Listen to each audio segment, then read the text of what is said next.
నాయకులు చాలా తీవ్రమైన పదజాలంతో ఈవెన్ దాని గురించి మాట్లాడిన మనోళ్ళ మీద కూడా ఇప్పుడు శ్యామ్ మీద మన శ్యామ్ మీద మాట్లాడి అరే ఊరే అని చెప్పని ఆయన ఎంత మర్యాదగా మాట్లాడుతుంటే కూడా బీజేపీ నాయకురాలు ఆయన హైదరాబాద్కి నిలబడదు కదా ఆమె ఇష్టం వచ్చినట్టు నోటుకొచ్చినట్టు మాట్లాడు అంటే అనవసరంగా రెచ్చగొట్టుడు ఇది మాత్రం జరుగుతున్నది ఎక్కడో. అయితే ప్రజల లోపల అన్రెస్ట్ ఉన్న విషయం మాత్రం వాస్తవమే. అంటే చంపేస్తామని హెచ్చరిస్తున్నారు. ఇప్పటికే 2-3 అరెస్ట్ చేశారు, పాటలు పాడుతున్నారు, ఒక ఉద్యమాన్ని తలపించే విధంగా దీనంతా ముందుకు తీసుకెళ్తున్నారు.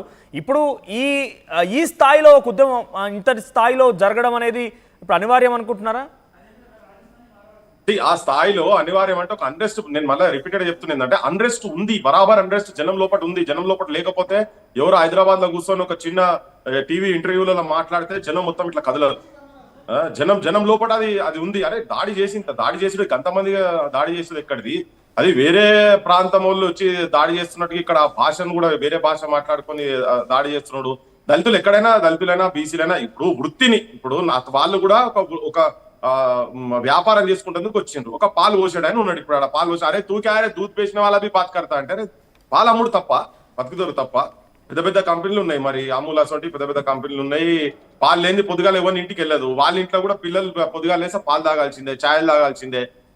మరి అటువంటి వృత్తుల మీద పడి లేకపోతే నీచా జాతకాయ అని చెప్పని ఇట్లా మాట్లాడి ఇవన్నీ సరే. వాళ్ళు తర్వాత రీజాయిండర్ ఏమి ఇచ్చారు ఏందని తర్వాత దాడి జరిగింది, వెళ్ళిపోయింది. జనం లోపలికైతే తీవ్రంగా వెళ్ళిపోయింది. ఇది బీజేపీ వాళ్ళు ఉన్న జాగాలలో ఉండక వాళ్ళు తీవ్రమైన పదజాలం వాడుకుంటా కొంతమంది, అది కూడా నేను అందరూ ఆ పార్టీ స్టాండ్ అని కూడా అంటలేను నేను. కాకపోతే దాంట్లో ఉన్నటువంటి వాళ్ళు కొంతమంది ఈ రెచ్చగొట్టే మాటలు ఇవన్నీ మాట్లాడే వరకు ఇది ఒక తీవ్ర స్థాయికి అది పోయి ఎక్కడికో పోతున్నది. ఇప్పుడు ఈ ప్రాంతం వాళ్ళకి ఎవరికి కూడా రోహింగ్యాల మీద ఎవరి మీద ప్రేమ ఉండదు. మనం 200% వాళ్ళు వెళ్ళిపోవాల్సిందే ఇక్కడికి. ఇక్కడ వాళ్ళకే బతుకులేక బయట దేశాలలో పోతున్నారు కదా. అది ఉత్తర హిందుస్థాన్ కావచ్చు, దక్షిణ. ఒకసారి పృథ్వీ గారు, రాజాసింగ్ ఈ ఉద్యమాన్ని నినాదాన్ని ఎలా చూస్తూ మాట్లాడారో చూద్దామా? ఆయన చంపేస్తాం కూడా హెచ్చరించారు. పిషర్ ఒకసారి రాజాసింగ్ ఏం మాట్లాడారో ప్లే చేయండి. आज जिनकी मानसिकता खराब है, जो अपने आप को राजनीति तौर पर फोकस करना चाहते हैं, प्रोजेक्ट करना चाहते हैं, ऐसे कुछ लोग दूसरा कोई सब्जेक्ट उनको मिलता नहीं, क्योंकि गली के छोटे मोटे लीडर होते हैं. वो छोटे लीडर बड़ा लीडर कैसा बनना, ऐसा कुछ मुद्दे ढूंढते रहते हैं. तो ऐसे छोटे मोटे व्यक्ति जो अपने आप को बड़ा करने की जो सोच रखते हैं ना, ठीक है, तुम लीडर बनो, बड़ा बनो, हमें कोई आपत्ति नहीं है. लेकिन स्पेशली कई वर्षों से अपने दादा परदादा जिनके तेलंगाना में पैदा हुए, ऐसे हमारे मारवाड़ी, राजस्थानी, 36 कौम के जो हमारे भाई बंधुओं को जो टारगेट किया जा रहा है, जो उनको बदनाम करने का जो प्रयत्न किया जा रहा है, यहां हम बर्दाश्त नहीं करेंगे. एक छोटी मोटी लड़ाई हुई थी सिकंदराबाद कोई क्षेत्र में पार्किंग को ले लेकर.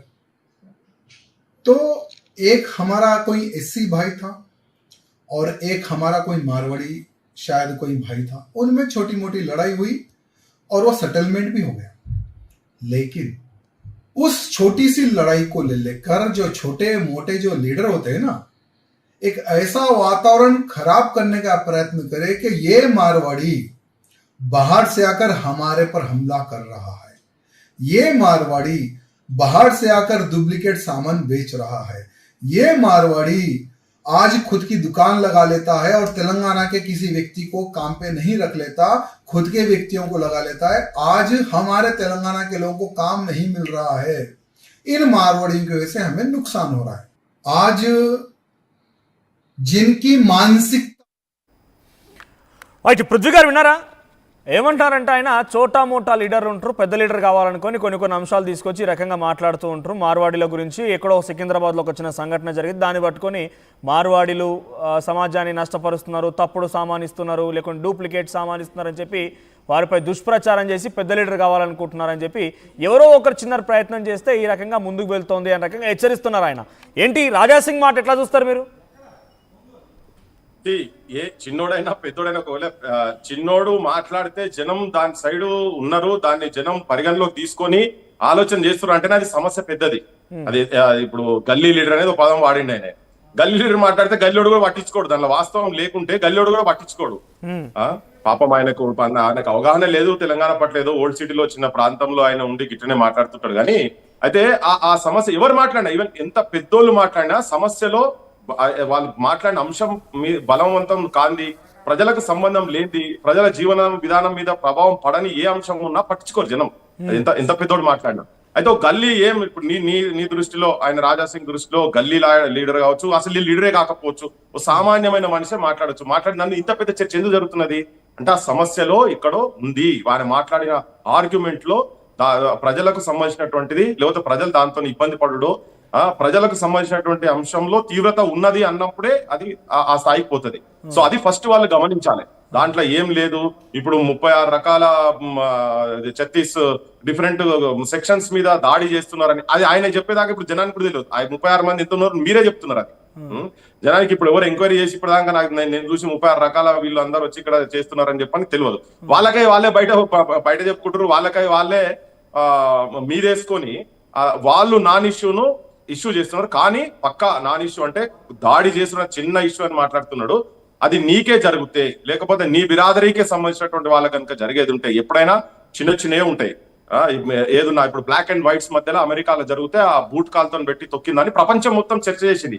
ఇంకా చిన్న ఇష్యూని పట్టుకొని నువ్వు ఒక పోలీస్ ఆఫీసర్ ఉట్టి బూట్ కాల్ పెట్టి మెడ మీద పెడితే నువ్వు ప్రపంచం మొత్తం ఎందుకు చర్చ చేయాలనంటే అవుతుంది. అది ఆ సంబంధించిన అంశము బ్లాక్ అండ్ వైట్స్. అది మెయిన్ అలిగేషన్ ఏంటి, వాళ్ళు రెస్పెక్ట్ ఇవ్వడం లేదు, చాలా నీచంగా చూస్తున్నారు, వాళ్ళ పెత్తనం కొనసాగిస్తున్నారు, అంతే. అదే మెయిన్ అలిగేషన్. ఏమంటారు అది సరిగ్గా వినబడలేనా? వాళ్ళ మెయిన్ అలిగేషన్ ఏంటి, వాళ్ళపైన మెయిన్ అలిగేషన్ ఏంటి? వాళ్ళు నీచంగా చూస్తున్నారు, నీచ్ జాతి అని మాట్లాడుకొచ్చారు, ఎవరికి విలువ ఇవ్వడం లేదు, వాళ్ళు ఎక్స్ప్లాయిట్ చేస్తున్నారు, అదేనా? జనం లోపల ఒక అభిప్రాయం బిల్డప్ ఏమైపోయిందంటే వాళ్ళు ఇక్కడికి వచ్చిన తర్వాత, వాళ్ళు ఇక్కడికి వచ్చి ఇక్కడ సంపాదించుకున్న తర్వాత మన మీద పెత్తనం చేస్తున్నారు. అంటే ఇటే రమ్మంటే ఇల్లంతా నాదే అనే సామెత ఉంటది కదా. సో దగ్గర తీస్తే తిన్నింటి వాసాలు లెక్క పెట్టుడు కాదు, తిన్నింటి వాసాలు తలగా పెడుతున్నారు అనేది అభిప్రాయం కింద ఉంది. నేను మీకు ఒక ఉదాహరణ చెప్తా. అంటే ఇప్పుడు అలిగేషన్ డైరెక్ట్ గా చెప్తే మనతో పాటు కొంతమంది మార్వాడి ఆ సంఘాలకు సంబంధించిన వాళ్ళు ఉన్నారు, వారితో కూడా మాట్లాడడం. అలిగేషన్ డైరెక్ట్ గా క్వశ్చన్ చేయండి. ఇప్పుడు జనరల్ గా జనం లోపల ఒక అభిప్రాయం ఏంటంటే ఈ దాడులు జరగొద్దు, ఈ దాడులు కొత్త కాదు, మొదటిసారి కాదు, ఇక్కడ వచ్చినాక ఒక ఆధిపత్య ధోరణికి వచ్చిండ్రు వీళ్ళు అని. ఇప్పుడు ఎప్పటివరకు ఏం సమస్య లేదు కదా.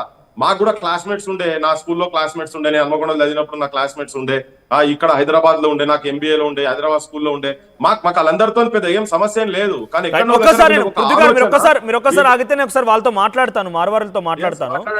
వాళ్ళని కూడా వింటాం కదా. రైట్, ఖమ్మం నుంచి కొంతమంది మనకు మార్వాడి సంఘాలకు సంబంధించిన వారు అందుబాటులోకి వచ్చారు. నా వాయిస్ వినిపిస్తోందండి మీకు? వినపడుతుందండి. రైట్, ఏంటి మీ పైన ఈ రకంగా, అంటే మీరు ఒక సంఘటన జరిగినప్పటి నుంచి ఉద్యమం చాలా తీవ్రతరం దాల్చింది. సికింద్రాబాద్ లో ఒక దళితుడిని పార్కింగ్ విషయంలో కొట్టి నీచ్కా జాతి అని మాట్లాడుకొచ్చారట, నీచమైన జాతి అని మాట్లాడడం.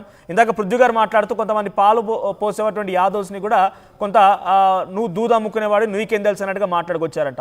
సో ఈ అహంకారమే ఒక చిన్న సమస్య నుంచి ఇంత తీవ్రమైన ఉద్యమం వరకు దారితీస్తుందని అంటున్నారు. సో మీ అభిప్రాయం ఏంటి? అలా కొట్టడం కరెక్టే అంటారా? అలా రకంగా మాట్లాడడం కరెక్టే అంటారా? సార్, నేను మొదటిగా ఒక భారతీయ పౌరునిగా నా అభిప్రాయం చెప్పే అధికారం నాకు ఉన్నది.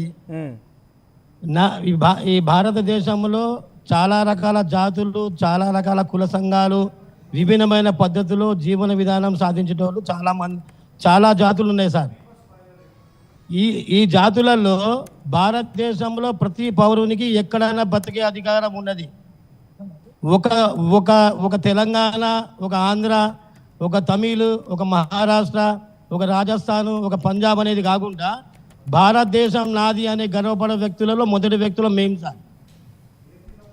రెండవ విషయం, 2014 ముందు భారతదేశం యొక్క ఆర్థిక పరిస్థితి ఏంటిది ప్రపంచంలో, ఈరోజు భారతదేశంలో ఆర్థిక పరిస్థితి ఏముందో మాకంటే ఎక్కువ మీ విలేకరులకు, మీ జర్నలిస్టులకు తెలుసు. దీనికోసం చెప్పాల్సిన పని లేదు. ఏ రోజైతే భారతదేశం అగ్రస్థానం వరకు 2047 వరకు అని మన ప్రధానమంత్రి గారు ఒక విజన్ పెట్టుకొని పనిచేస్తున్నారో, ఆ విజన్కి ముందుకు పోతున్నారు. కాబట్టి ఆ విజన్ దాకా పోకుండా మధ్యలో ముళ్ళ కంబలు వేస్తున్నారు. విదేశీ శక్తులు. ఆ విదేశీ శక్తుల యొక్క ఆటలో మన దేశంలో ఉన్న కొన్ని